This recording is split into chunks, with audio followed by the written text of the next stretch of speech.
மணிப்பூரில் மின்சாரம் தாக்கியதில் உயிரிழந்த குமரி இராணுவ வீரரின் உடல் சொந்த ஊரில் தகனம்.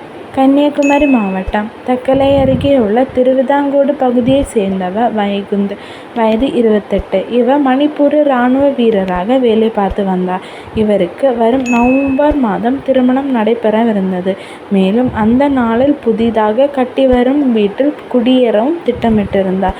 இதற்கிடையே கடந்த 19ஆம் தேதி இரவு இராணுவ பயிற்சி முகாமுக்காக அமைக்கப்பட்டிருந்த கூடாரத்தை அகற்றும் பணியில் வைகுந்த் ஈடுபட்ட போது கூடாரத்தின் மேல் பகுதியில் சென்று கொண்டிருந்த உயர் மின்னழுத்த கம்பியின் மீது கூடாரத்தின் கம்பி உரசிய போது அந்த கம்பி வழியாக மின்சாரம் தாக்கியதில் வைகுந்த் பரிதாபமாக உயிரிழந்தார்.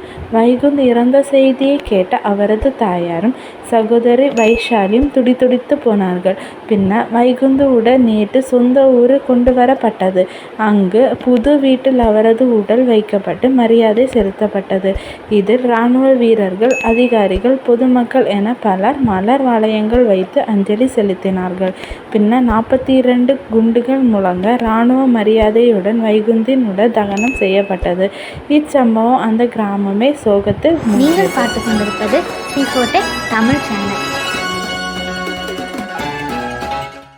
லைக், ஷேர் அண்ட் சப்ஸ்கிரைப் பண்ணுங்க.